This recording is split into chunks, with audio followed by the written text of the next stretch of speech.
Hello, my name is Michael Seamus.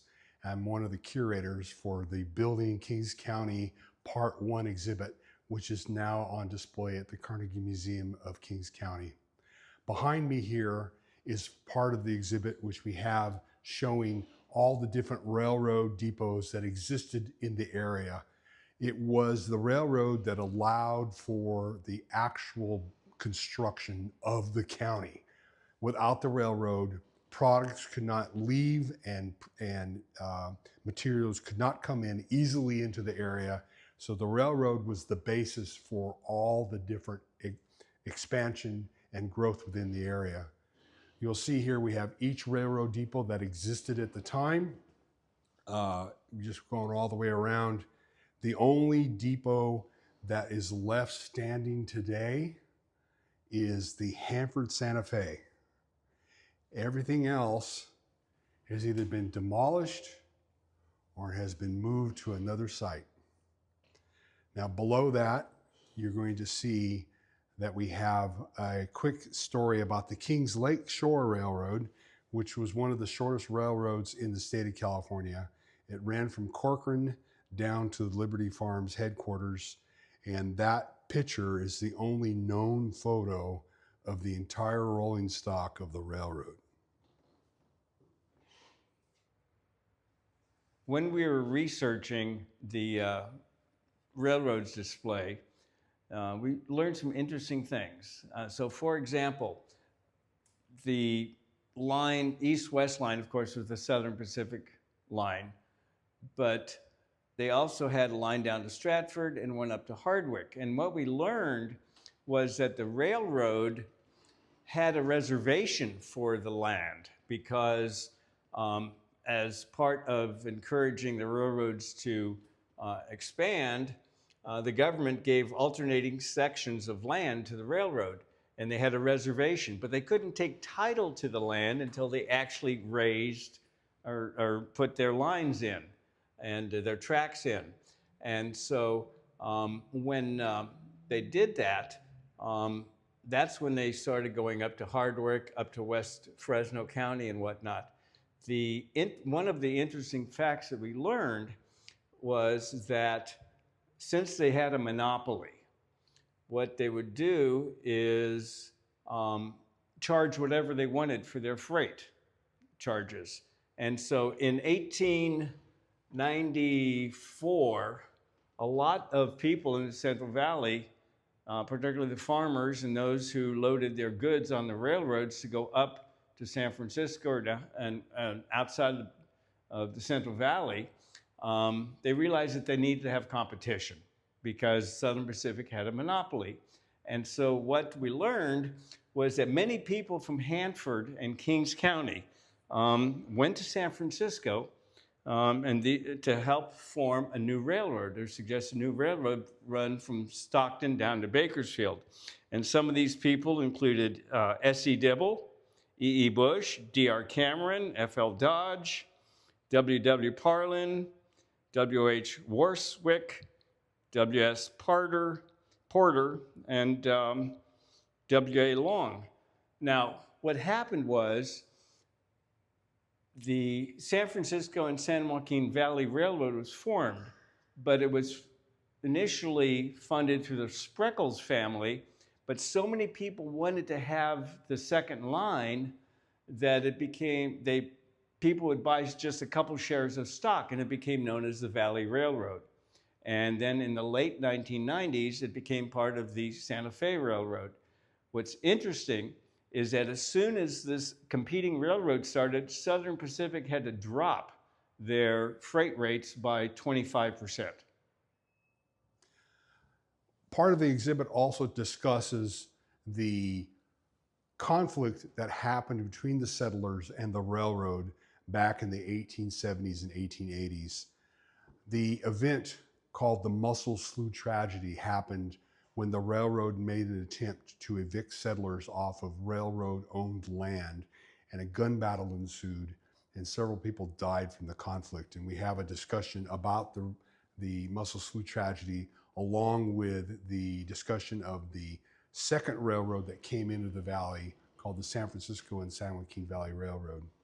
We were very happy to get loaned to us the image from the WASP showing the octopus, the actual railroad octopus, and how it controlled all aspects of California and its politicians and its businesses. The city, or the Ceremony Museum, was kind enough to loan us this nice little diorama of old Lemoore, and so it's a cute little depiction of what Lemoore used to look like 130, 140 years ago. And also over here on this wall, we have a brass plaque that was loaned to us discussing the Muscle Slough tragedy. It is our opinion that this was the plaque that sat along the original Highway 99 just north of Kingsburg, because of the amount of mileage. It says 22 miles. When the area was first developed, the first community that was established within the Kings County boundaries and pretty much within the Central Valley boundaries was the community of Kingston. Kingston situated itself along the Kings River between Fireball and Visalia, and it had what was called a ferry boat, which allowed for passengers and freight to cross the Kings River without having to ford the river at high flow seasons.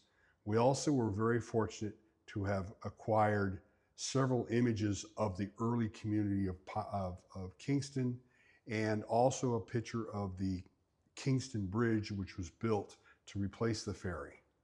There we have a nice narrative discussing how Kingston was developed, and fortunately the Hanford Library had in its archives images of some of the first settlers and residents of Kingston. And so we have at the top here, we show Oliver Bliss and his wife Caroline. They actually owned the ferry and did quite well with that. We also show below that one of the first doctors that came to the Kings County area, Dr. John Davidson, and his wife was Nanny. And then below that, we also show Louis Einstein and Edward Erlinger. Louis Einstein went on to settle or to establish several very large commercial building operations within Fresno proper. Another community that was established shortly after Kingston was the community of Grangeville. And Grangeville sat between Kingston and the town site of Hanford. It was an early settlement. It had a store, it had a church, it had a school, and we have several pictures of Grangeville from its early beginnings. It's very hard to find pictures of Grangeville before 1900, so what we have here is the best that we could find. We also have some images of another community by the name of Stratford. Stratford was named after Mr. Stratton, who is in picture number 7. That's his cottage. And we show different pictures of the community of Stratford and discuss what's happening in them at that time. Kings County was formed out of Tulare County in 1893, but it was not an easy process. There were many residents of Tulare County who did not want to have Kings County formed due to the fact that Kings County had a very productive farm area and had a lot of revenue that would add to the Tulare County coffers. So there was an attempt, while the residents of Western Tulare County were trying to form their own county, to form 2 other counties to cut the support out of Kings County. And those 2 other counties at the time were called Buena Vista County, which is outlined in red, and Putnam County, which is outlined in blue. They were brought forward as a opposition towards forming Kings County. However, their efforts failed, and Kings County was able to get itself formed basically out of the supervisory district that you see there in green. And so it was their formation. At the time, Tulare County said, great, you can keep that terrible lake and those worthless foothills, not realizing that that lake would dry up and become the most productive farmland in the world, and that the largest oil strike in Central California would have happened out there in the 1920s. People have always asked, why does the Kings County border have this little jog that goes out to the east along the Southern Pacific Rail line? And the reason is that one of the attempts to make Kings County fail was to state that any city that was going to be the county seat could not sit closer than so many miles to the county border. And so that was done to force Hanford not to become the county seat, but to have the county seat flow over towards more of the Lemoore area. So the story is that people had went out at some point and just moved the boundary that was in the vote, and that's how that jog came out. And so it's a story. I don't know if we have any proof to that. We also have here the newspaper article from the Hanford Weekly Journal that shows the official election returns for the birth of Kings County. And what I find interesting is that the county vote was 1,452 in favor and 412 against. Almost all the ones that were against were in the Lemoore area. So that rivalry started a long time ago. We have on the display here an example of the earliest known newspaper ad that advertises that a new town has been established by the name of Hanford. And we have the ad there on the wall discussing how to get to it and how to go ahead and buy lots. Below that ad are pictures of James Madison Hanford and his wife Livia. And Mr. Madison was the paymaster for the Southern Pacific Railroad. And due to his many years of loyal service to the railroad, the railroad company offered him the opportunity to name a town site after him. He never lived here. He may have visited, I don't know that. So we also were very lucky to find the original canvas map that was used by the railroad to sell lots within the city of Hanford. And so I just found it interesting how it's all laid out there. And they were encouraged to buy. You can barely see there's a blue line that goes around the depot in the center. And the railroad was offering discounts to buying properties next to the depot instead of going out further. We also were very lucky to have early photos of city of Hanford. And what we did was we took the earliest map that we could find of the city of Hanford, which was published in January of 1885, and then surrounded it with different photos of Hanford and had strings going to where those photos were taken so you could see what was on the map and compare it to what was actually existing at the time.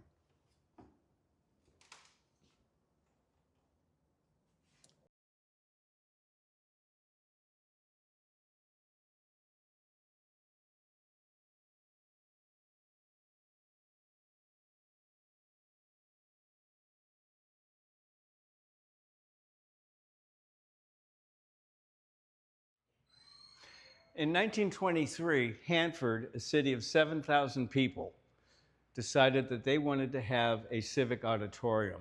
And the citizens passed a bond issue for $190,000, which is equivalent to about $3.6 million today. Now, that's a lot for a town of 7,000.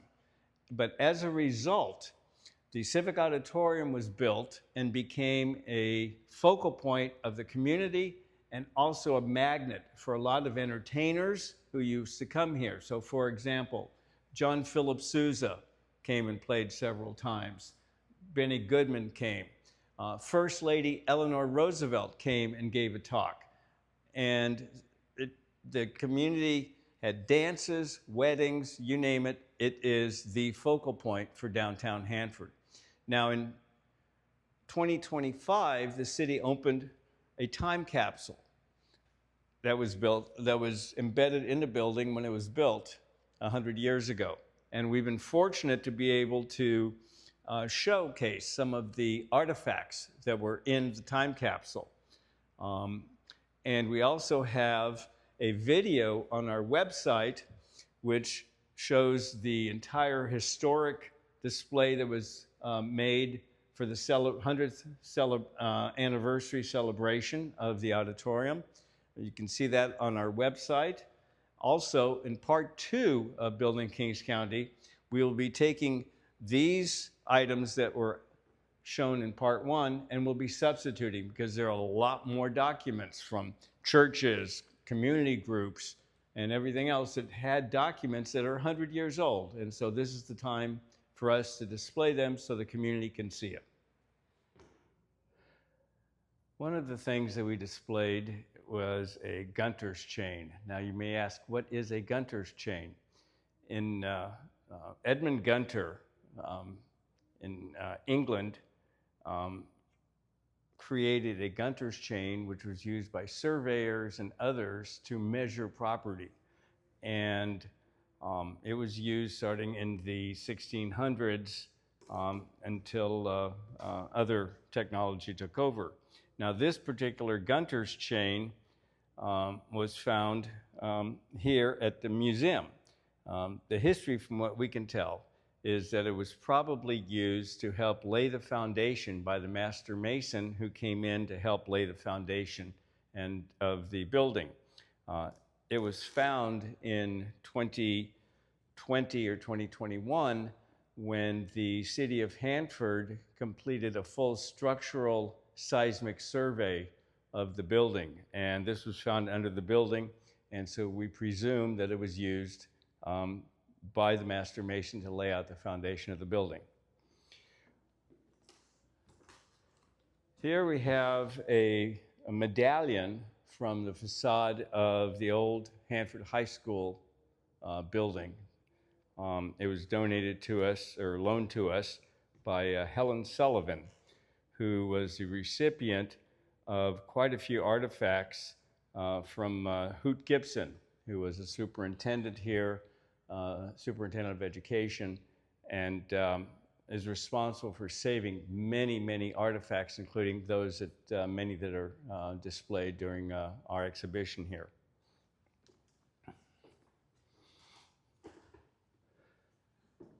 Helen Sullivan is also responsible for loaning us 2 historic books. This first one is a book of meeting minutes for the Kings County Board of Education beginning in 1893.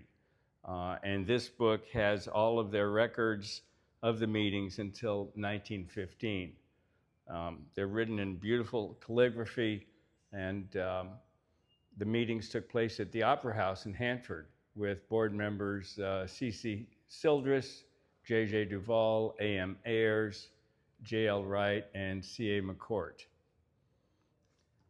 Of course, McCourt was the first superintendent of schools and is responsible for the photographs of the 15 original schools that were here when Kings County broke away from Tulare County.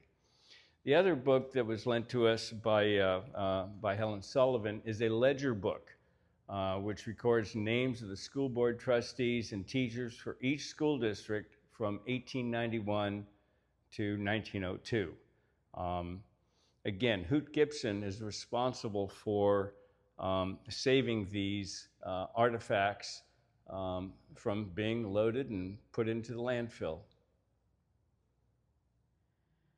Avenel was the second largest town in Kings County for a long time. It's in the mountains. It was known for people to go and hunt antelope and elk up there.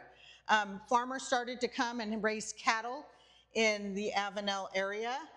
The arrival of Europeans, kind of the biggest population were the Yokut tribe, and when the Europeans came, they kind of got decimated due to disease and forced relocation. So by the 1920s, only about 10% of the population existed. Avenel was a boom town for oil, and then later on, when the oil was deplenished, I guess, Avenel had a prison built, and then the interstate came by, Interstate 5, so on the outreaches of it, you have a rest stop. And then you have Kettleman City, which was on the west bank of Tulare Lake, The Tachiyokuts there was a trading post, and of course, boats would come through. And then it had a huge oil boom, one of the biggest. And that was replenished fairly quickly when salt got in there. But with the arrival of Interstate 5, they have a large rest area now. And actually, the In-N-Out in Kettleman City is the most, gets the most money of any restaurant in Kings County. When the railroad was laying their tracks, they would have the business of naming their communities. Well, of course, before they laid their tracks, all they had was a reservation. And in 1868, I believe it was, there was a survey that showed that the area that became Lemoore was reserved for the railroad. Well, when the Southern Pacific was laying its tracks, they came to Lemoore and found out there was already a town here. It's interesting that the founders of Lemoore also had a post office. At first, they wanted to call Lemoore Lucerne for the post office, and the post office said no. And then they said, how about Lakeville? And the post office said, sorry, that's already taken. So what they decided was to name it of one of the founders of Lemoore, Laverne Lee Moore. That's how Lemoore got its name. Now, when the railroad came to Lemoore, the founders had already subdivided the town, made lots, sold lots. And even though the railroad had the rights to the land, rather than fight everybody, they bought rights away for the track, and they actually gave away some of the lots to some of the people in Lemoore. Now, what's interesting is it took until around the 1930s for the cloud of title that occurred because of the railroad's original reservation. When people tried to sell their lots, they couldn't get clear title because of that reservation. It took until the 1930s when all of the land title claims were cleared up. This display of Lemoore was part and parcel completed by members of the Ceremony Museum in Lemoore. And we really appreciate their efforts on our behalf and thank them for all the hard work that they did. All right. The city of Corcoran was incorporated in 1914. Corcoran is south of Hanford off the Highway 43. How Corcoran got its name, we're not quite sure. Two Ideas was a General Corcoran, who was a San Joaquin Valley pioneer, and he operated a steamboat between Stockton and the Tulare Lake, or Thomas Corcoran, who was a railroad superintendent. But Corcoran was actually established by H.J. Whitley, who was a real estate developer. He's the same man who developed Hollywood and actually put the Hollywood sign up. So that's kind of a connection between Corcoran and Hollywood.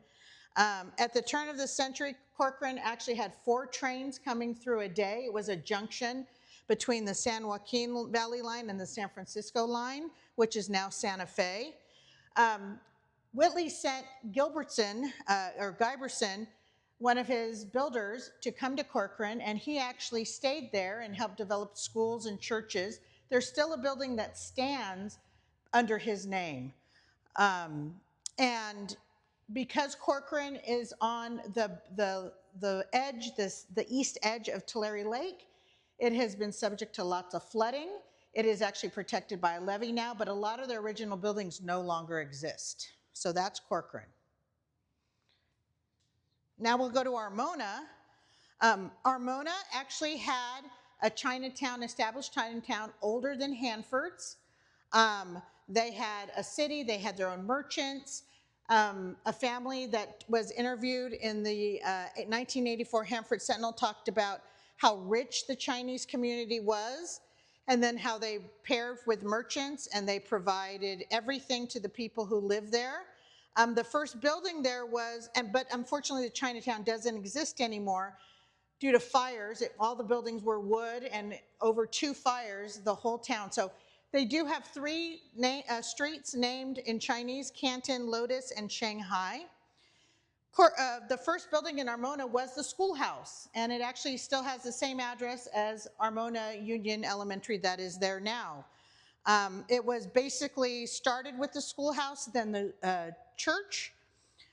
It was also had a railroad station, and early businesses were wheat and eventually trees, and now it's cotton and trees now.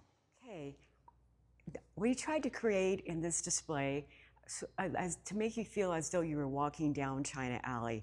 We took the large photographs of the China Alley exteriors, and on this side of the China Alley, we had several local artists in their work who have painted scenes out of China Alley.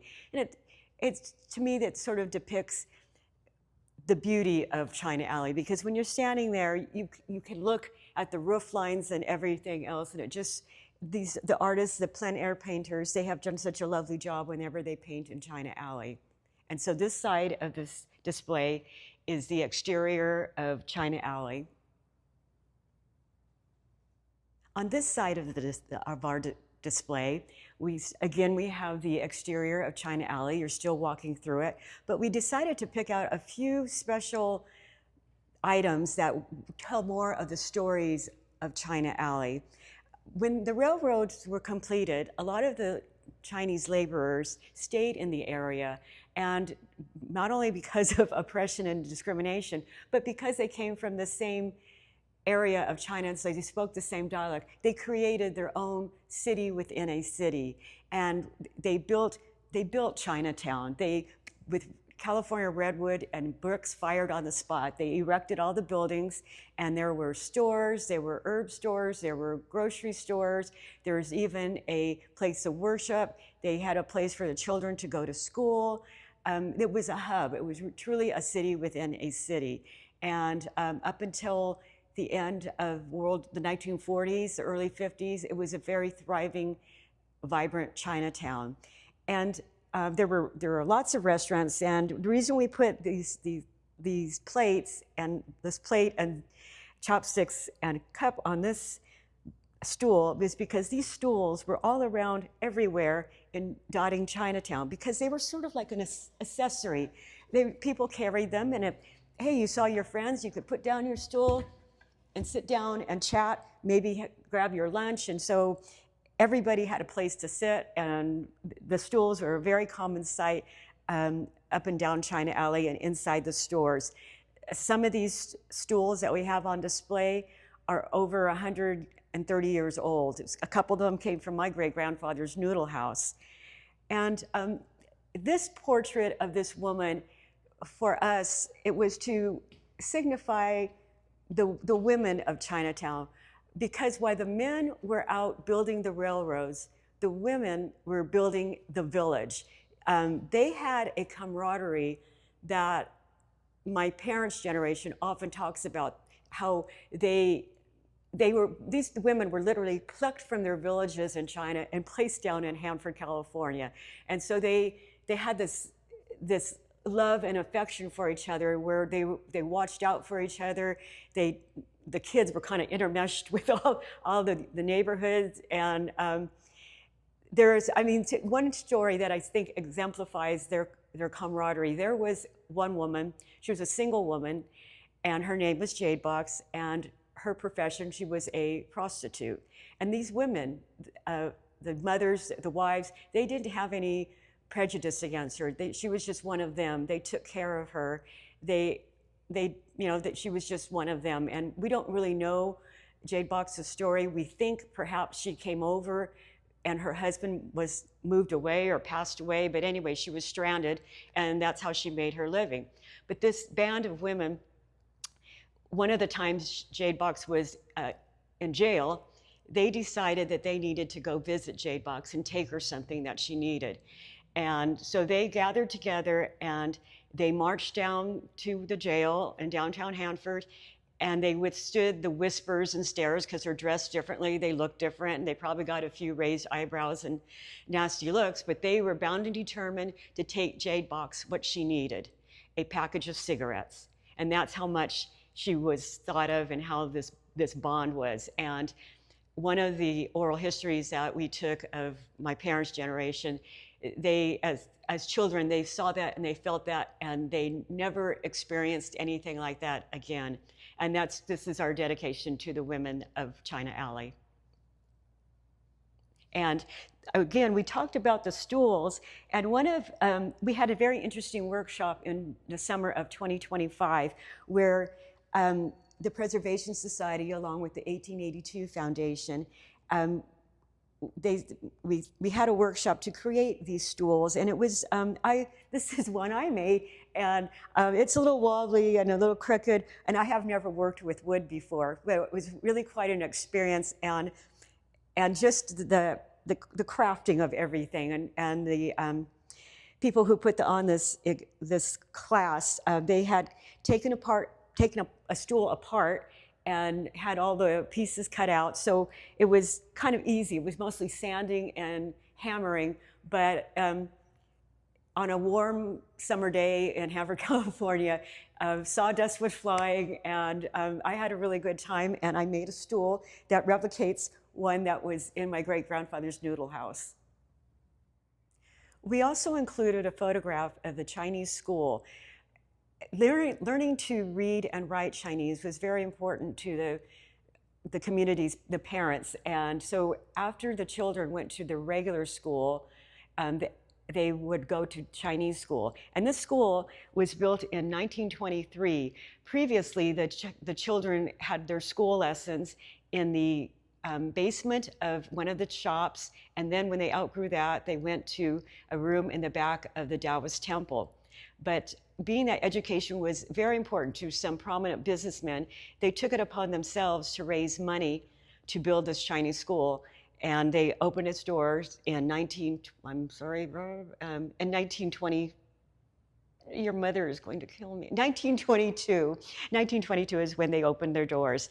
And now it went into disuse probably in the early 1960s, and it is now currently the home of our local Thespians Temple Theater for the King's Players.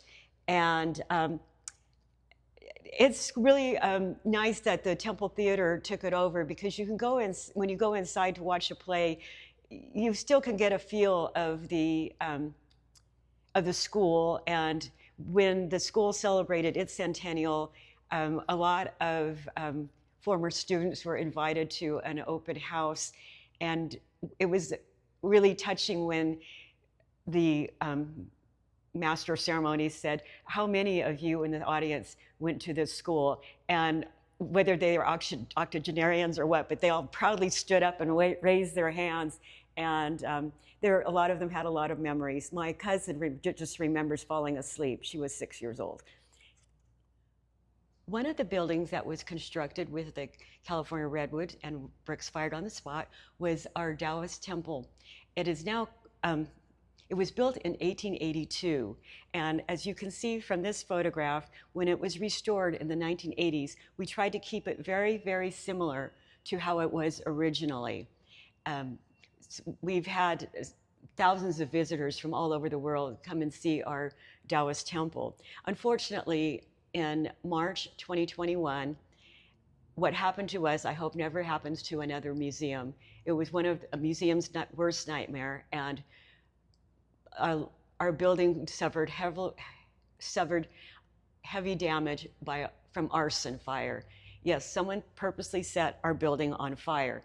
So we have spent, that was in 2021, so we have spent the last 5 years trying to rebuild and restore and recover our artifacts. And although it's structurally stable, the temple itself suffered severe soot damage. And right now, we're kind of double blessed, I want to say. We were fortunate that before the arson, we had made contact, or were working with the Hong Kong Museum of History, and they were going to build a whole new wing, and one of their exhibits in that wing was going to be just on Hanford's China Alley. And so they were just as devastated and heartbroken as we were after the arson, but they were bound and determined to see what else they could do. And we are grateful to them, because they could have just walked away and said, "We'll find another California place, a historic place to have our display. But they took our artifacts and they shipped them to Hong Kong as though they were still going to put them on display, and they meticulously did a lot of cleaning. Cleaned up the paperwork that was singed. Our altar, as you can see, I thought it was just gone, but it was restored and just, I would say, brought back to life. And unfortunately, I didn't make it to Hong Kong to see the exhibit, but I've seen pictures, and I can't wait to have everything come home. And that is what we're working on right now. We have a lot of artifacts restored thanks to Hong Kong and also some local conservators. And now we need to work on getting their home finished. And so we're doing a big campaign right now to get our stairs repaired. The arson originally started in the front staircase, and fire moved up into the second story of the temple. And at that time, after the arson, we only had the rear staircase to enter the second story. And well, that staircase I'm not going on that staircase. It's just in bad shape. So we can't go anywhere without stairs. So that is what we're working on right now, because the Hong Kong exhibit closed 2 weeks ago, and everything wants to come home. So we need to get home ready. So we're going to start with stairs, and then we have to do all the soot removal because we really need to act fast on this, because, like, you know, it's been 5 years and everything's been getting more and more, you know, the soot is just becoming more and more ingrained. So we need to get everything ready. I have to express my heartfelt thanks, well, number one, for the Carnegie Museum of Kings County for allowing us to display what we have left and to tell our story and where we are today.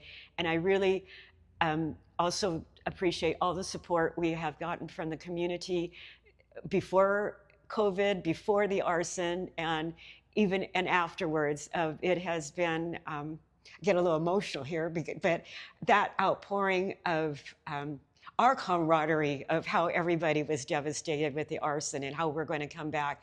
And I can't wait to have everybody come up those stairs and see our new altar.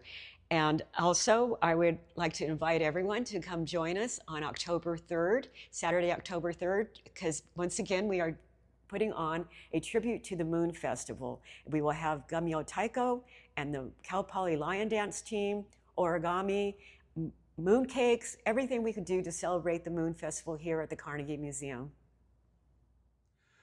Part of our exhibit has some unique photos that we were able to acquire, which show all the schools that existed in Kings County. Well, at the time, it was the last part of Tulare County in 1892. So we have this map from the Thompson Atlas from 1892 and showing all the different schools that existed around here at the time. And we were fortunate enough to actually obtain photos of the schools in 1893. And the story behind those is actually quite fascinating. The superintendent of schools at the time in 1990 was a gentleman by the name of Harold Gibson. And he was working late in his office one day when he saw the janitor carrying out boxes of old photos. And he asked the janitor what he was going to do. He says, well, I'm going to toss them.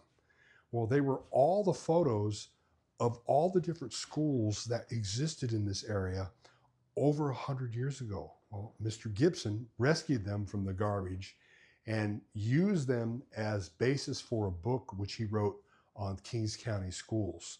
The interesting thing about this is that most of these photos were taken in the same year, and they show Mr. McCourt, who was the superintendent of schools at that time, showing proof that he actually visited every school. And he's in every photo. You can see him, you see him there, you see him, where are you hiding at here? You see him right there. You see him over here, he's hiding over here. And then on this side, you can see nice close-up of him right there. And we got a picture of him hiding his head from the wind. Another one right here, right there. It's kind of comical, but at the same time, he had proof that he was at the schools, and so we're fortunate that we have those, and we're just very happy that we're able to show them in this display. I'm Lois Bentley. I'm a volunteer here at the Carnegie Museum, and as part of Building Kings County Part 1, we showcased county schools that were in existence at the end of the 19th century and the early 20th century. And so we had an exhibit that featured artifacts that you would find in classrooms at that time. This was a big hit with our younger visitors, as it was part of our scavenger hunt that we have for students. Special things to note, so we had a flag that featured 48 stars instead of 50. You would have found that in elementary and high school classrooms anywhere from 1912 through the late 1950s. A picture of a president would have been prevalent as well, and of course maps. An early school teacher in a one-room schoolhouse would be responsible not for only educating students, but also for maintaining things like keeping a warm classroom. So we had a heater back there that showed that. Early school desks were primarily wrought iron and wood, and we have some of the early readers that students would use for that. Blackboards, which don't exist in many classrooms anymore because we use whiteboards now. I think the thing that I found the most interesting was down at the bottom, they had a tablet that featured an ad for a local shoe store. So you had folks already thinking of branding and getting people to buy things with advertisements. That would have been about the 1920s. So we were really fortunate to have these donations from the Dutra family, Burris Park, and the Sarah Mooney Memorial Museum. Our display shows a selection of all the high schools that existed in Kings County since its formation. And so what we have here are examples of the first version of Lemoore High School, the current version of Lemoore High School, the first version of Corcoran High School, the current version of a Corcoran High School, which has also been modified since then, and then we also show the current version of Avenel High School. There's also a early photo of Pioneer School, which has Mr. McCourt off on the left there, and in the back we have the Hanford Central Grammar School, which was a very large school that sat where the Civic Auditorium sits now, and it is a massive structure for the time, and was considered to be one of the finest schools in the state when it was built. It has been discussed and brought up to our attention that many people have said, why aren't high school buildings being built in the same grandiose styles that they existed back 100 years ago? And to be quite honest with you, it all comes down to earthquake safety. Buildings that are constructed in California, especially public buildings, have to undergo rigorous structural tests to make sure that they won't collapse easily in an earthquake. In particular, the Hanford High School building, that has been a sore subject for the community for the last 50 years in terms of its destruction. But unfortunately, the seeds of its destruction were sowed back before the building was built in 1918 and 1919, when existing votes for bonds to build the high school consistently failed. And the construction of that high school auditorium building in 1920 was done on a shoestring. And the construction processes that were used at the time, the corners were cut.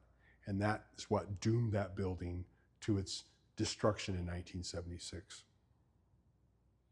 Hello, my name is Rob Bentley, and I'm the president of the Carnegie Museum of Kings County. And I'd like to take this opportunity to thank everyone for showing up for part 1 of Building Kings County, which featured exhibits on the origins of Kings County, the histories of Hanford, Lemoore, Corcoran, Avenel, Armona, all of these great towns that make Kings County such a special place to live. We also had special features on the Hanford Civic Auditorium 100th anniversary and China Alley.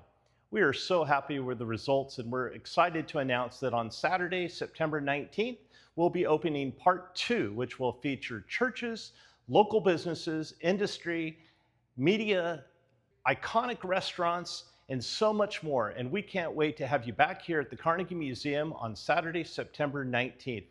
We'd like to thank you for your support. We can't wait to open up part 2 of Building Kings County on Saturday, September 19th. And we look forward to seeing all of you here.